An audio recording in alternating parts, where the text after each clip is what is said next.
Hello friends, welcome back to your own channel. तो friends, आप सभी जानते हैं कि आपका सीटेट का नोटिफिकेशन आ चुका है। तो आज हम डिस्कस करेंगे कि जो आपका सीटेट का पैटर्न होता है वो कैसा होता है, उसमें कितने मार्क्स में क्या आपसे पूछा जाता है और किस पे आपको सबसे ज़्यादा फोकस करना है जिससे कि आप अपने सीटेट को क्वालिफाई कर सकें। तो फ्रेंड्स, सबसे पहले तो ये पूछा जाता है कि जो सीटेट है उसके लिए क्वालिफाई मार्क्स कितने होने चाहिए आपके। तो देखिए, अगर आप बिलोंग करते हैं जनरल कैटेगरी से तो आपका जो मार्क्स होना चाहिए वो 90 होना चाहिए आउट ऑफ 150 में से। जनरल कैटेगरी के स्टूडेंट्स को 90 मार्क्स लेके आना होगा, अदरवाइज आपका क्वालिफाई नहीं होगा।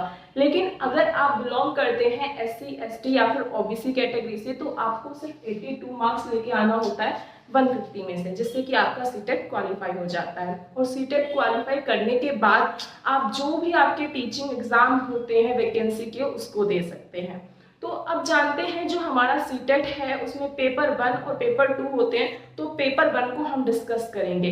पेपर 1 में आपसे 5 सब्जेक्ट पूछे जाते हैं। उनमें क्या क्या आपसे पूछा जाता है, तो देखिए, सबसे पहले तो आपसे CDP 30 मार्क्स का आपसे CDP पूछा जाता है। चाइल्ड साइकोलॉजी आती है इसके अंदर, और इसके अंदर आपसे कंसेप्चुअल पूछा जाएगा। जितना ज्यादा मतलब एक तरह से ये है ना कि आप अपने माइंड से बता सकते हैं, ऐसा नहीं है कि फैक्ट पूछे जा रहे हैं ज्यादा, मतलब आप अपने आप उसका आंसर बता सकते हैं एज अ टीचर। सिचुएशन आ सकती है या फिर आपसे थॉर्नडाइक, पियाजे, वाइगोत्स्की, ये बहुत सारी थ्योरीज हैं, इनसे भी क्वेश्चन आ जाता है। और ये भी कुछ इस तरह से ही आता है जो अपने माइंड से आप बता सकें। तो थोड़ा बहुत आपको चाइल्ड साइकोलॉजी पढ़नी पड़ेगी।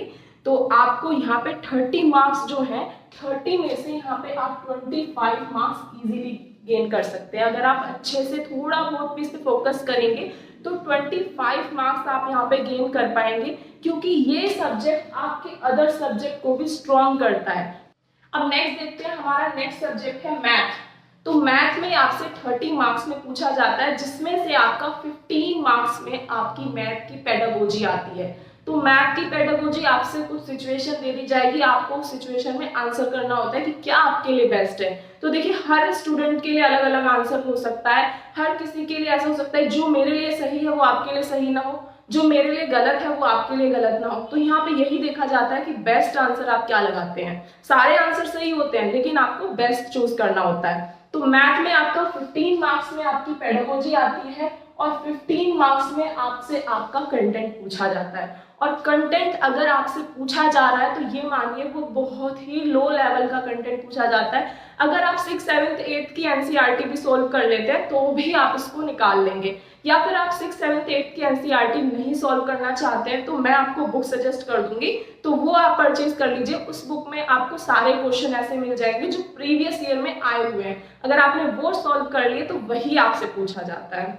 नेक्स्ट बात करते हैं हम EVS की। तो EVS में भी आपका कुछ इसी तरह से आता है। 15 मार्क्स में आपकी EVS की पेडागोजी पूछी जाती है और 15 मार्क्स में आपसे NCERT पूछा जाता है। तो जो आपसे NCERT पूछा जा रहा है वो 3rd 4th 5th क्लास की NCERT बुक से आपका पूछा जाता है। तो देखिए, NCERT अगर आपने एक बार रीड कर लिया और आपने उसके साथ फिर प्रीवियस ईयर क्वेश्चन पेपर लगा लिए तो आपके 15 मार्क्स कहीं नहीं गए, क्योंकि सारा कुछ रिपीट होके आता है। एक बार NCERT आप प्रॉपर्ली पढ़ लीजिए और उसके बाद जितने भी प्रीवियस ईयर के क्वेश्चन हैं, पेडागोजी वाला पार्ट हटा के आपका जो NCERT वाला पार्ट आता है उसको सॉल्व कर लीजिए। तो आपको खुद कॉन्फिडेंस आ जाएगा कि 15 मार्क्स तो हमारे पक्के हैं। अगर हमने पेडागोजी नहीं भी की तो 15 मार्क्स तो उसमें पक्के हो जाएंगे। तो यहाँ पर भी आप जो EVS है, EVS में भी आप 25 तक ला सकते हैं। और अगर आप मैथ की बात करें तो मैं मान सकती हूँ कि आप यहाँ पे 20 का टारगेट बना लीजिए। अगर आपको लगता है कि आपका मैथ कमजोर है या फिर आप मैथ की पेडागोजी को सही से टैकल नहीं कर पा रहे हैं तो यहाँ पे भी आप 20 मार्क्स ला सकते हैं। नेक्स्ट सब्जेक्ट है आपका language 1 and then language 2।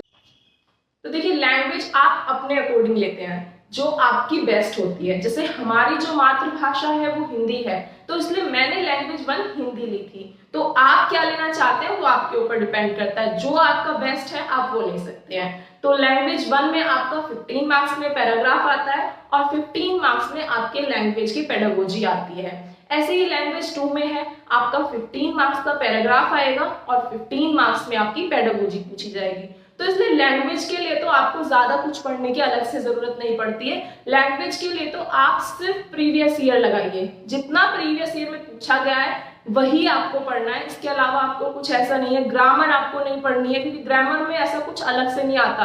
Paragraph में 1-2 क्वेश्चन आते हैं, वो आप अपनी नॉलेज से ही कर सकते हैं। तो इस तरह से आपका ये पूरा पैटर्न होता है। तो आपको यहाँ पे सबसे ज्यादा फोकस जो करना है वो ईवीएस की एनसीईआरटी पे करना है और अपना चाइल्ड साइकोलॉजी पे करना है। अगर आप इन दोनों सब्जेक्ट पे फोकस करेंगे तो आप ये देखेंगे कि आप सारे सब्जेक्ट को कर पाएंगे। और मैथ अगर आपका बिल्कुल वीक है, आप बिल्कुल भी मैथ सोल्व नहीं कर पाते, तो आप थोड़ा बहुत मैथ्स को टाइम दीजिए, क्योंकि मैथ्स यहाँ पे बहुत ही कम लेवल का आता है, तो उसे कोई भी सॉल्व कर सकता है। आप एक बार प्रीवियस ईयर पेपर उठाइए, उसको सॉल्व करके देखिए। अगर आपके 15 मार्क्स में से जो आपका मैथ का कंटेंट पूछा जाता है उसमें से अगर आपके 10 मार्क्स बन रहे हैं तो मानिए कि आपका मैथ स्ट्रॉन्ग है। और अगर नहीं बन रहे हैं, 5 तक ही जा पा रहे हैं, तो आप थोड़ी प्रैक्टिस करिए।